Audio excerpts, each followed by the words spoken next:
So it's a real pleasure to be here today with Kam Chohan, who's the Executive Director of ECIS. Now, ECIS, Kam, tell everybody about ECIS, because lots of people will know, but not everyone will. So go for it.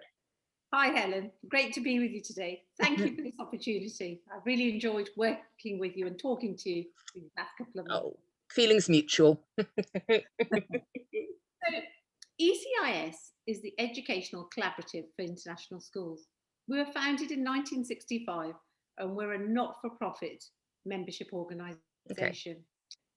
And ECIS exists as a professional life force for members. So we've got a really wonderful, committed network of thoughtful doers and change makers.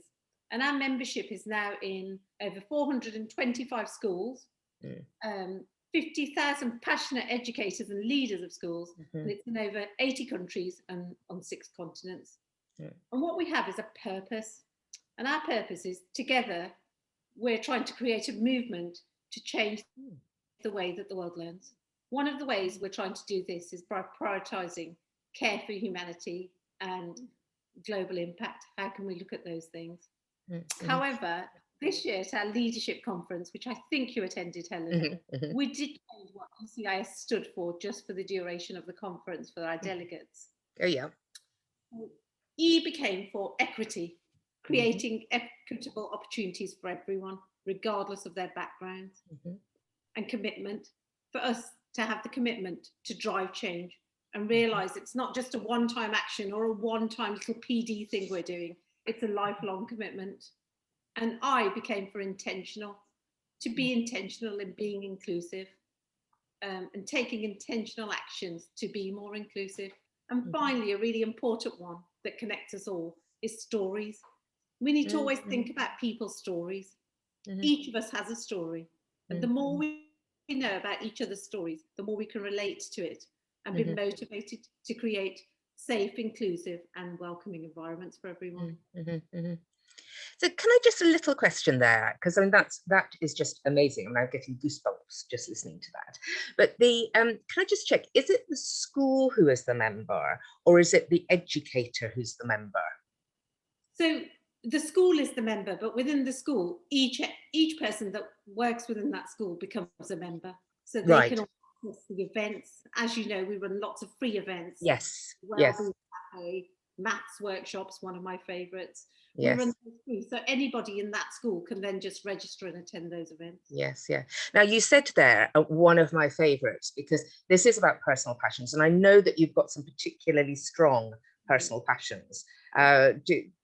Tell us about those. Okay, so just to give you a little bit of background, I'm a Sikh, so part of my DNA is service and purpose. And for me, one of my greatest purposes is equal access to opportunities for everyone.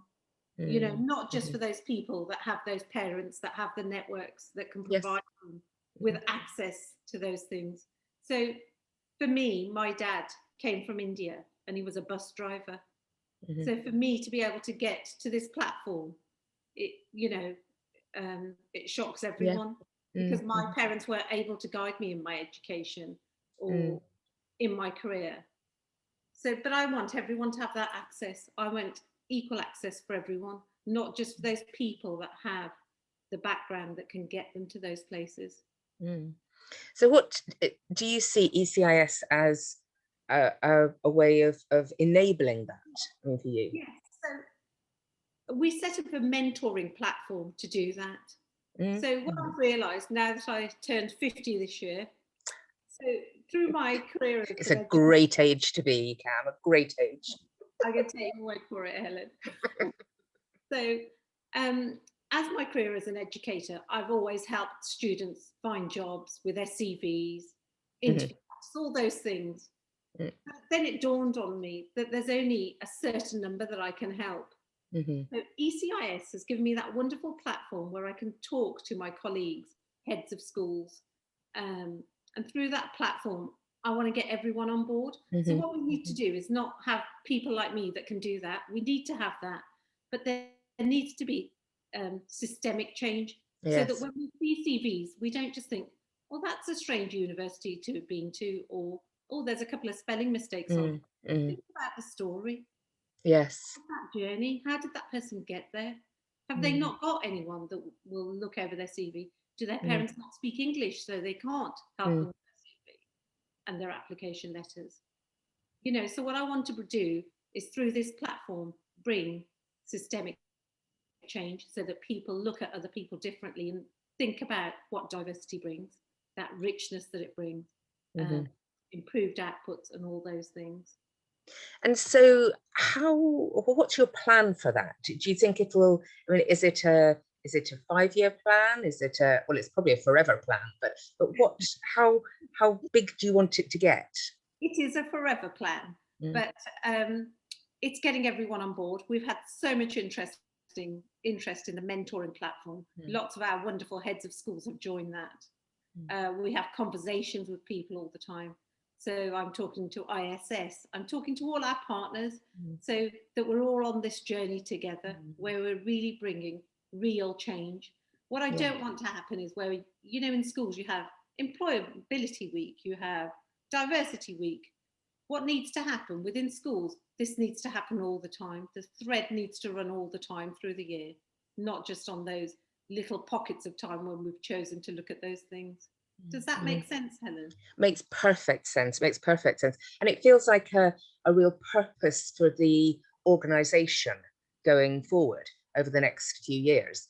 I mean, it's not easy being a schools organization or a global schools organization in the case of ECIS. And what do you see are the major challenges for an organization like ECIS? Not just ECIS, but any schools organization over the next few years.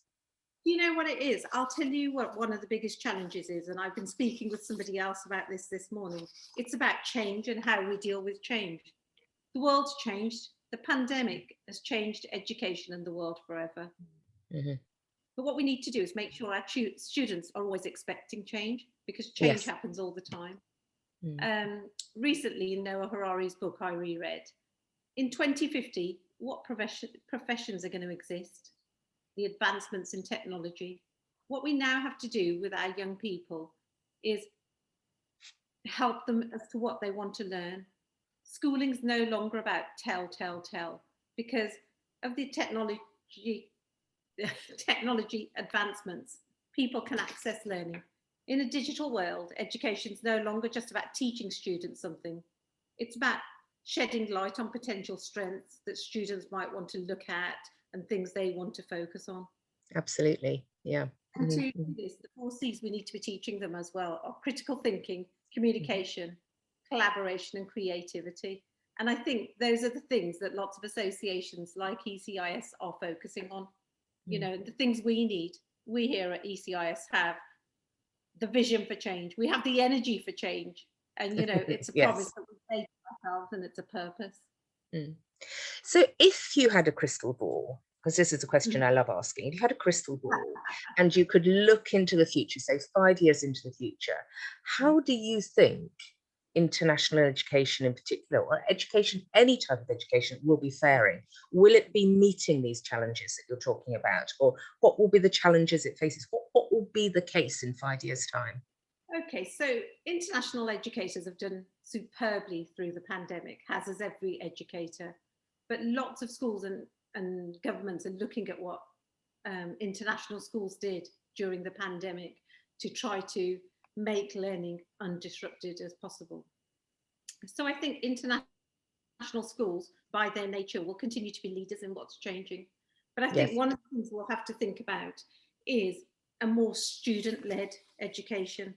You know, not just to be doing what we've always done. Be thinking of 2050. What jobs are going to exist? What skills do these students need? You know, employment now has gone hybrid and agile. So Yes. Yes. most Very much people so. are going back to the office 2 days. Mm, So education needs to be more agile and it needs to be preparing people for that employment that will exist. mhm, I think one of the wonderful things is when I speak to young people, and I love young people, I have two children of my own, 21 and 22. So I have lots of people coming to my house that are of that age, but they're so passionate. They don't want to be wasteful. They won't buy things in paper cups. mhm, They won't buy pre-made food. So I think they've got such a great outlook about what the world needs to look like and how they all look after each other. Yes, yes, yeah. And so we've got to make sure, haven't we, as educators, that we're Yeah. doing our very best to help those future generations be ready, prepared for whatever the future is bringing, but also to be themselves, genuinely able to do that, and to live what it is that they think and believe. Yes. Yeah. Oh, And well. what we need to stop doing as teachers, perhaps, is not do tell, but do active listening. Really listen Yes. to what they're about. And the other thing we should do, we should help them galvanize their own purpose, because that would really give them something that they really focused on, and then everything they're doing drives into that. Yes. Yeah. You know, Oh, my yes. children are very purpose orientated. I don't always agree with the purpose, but you know, it's going okay. But, I'm sure it is. Yes. so my daughter's a chemical engineer, or she's just finishing her master's in chemical engineering. And one of the things she always wants to do is find more sustainable things. You know, we're not allowed to eat meat, we're not allowed to eat too much fish. And I think that's really great. And she talks about eating food that's been grown only within a 50-mile radius of our home. So it's really great because she's actually now educating my husband and I. And we need to do that in schools. You know, I said this to my friend Jeff Bradley from NEASC about the fact that we should use this pandemic to educate children and tell them about what it takes to raise a cow just so we can have burgers. And then they can make their own decisions. Yeah, and actually, they can probably tell us as well. Exactly. Yes, yeah, yeah. Well, look, Kam, this is great. I think this is going to be the first of a number of sessions we have talking to one another about this, because it's just important sometimes that we stop and we reflect and we say what could be, and not just what could be, but how are we going to make it happen together. So I just want to say a huge thank you for this. Really lovely to speak with you, and I look forward to the next time. Super. Thank you so much, Helen, and I'm sure we'll speak again.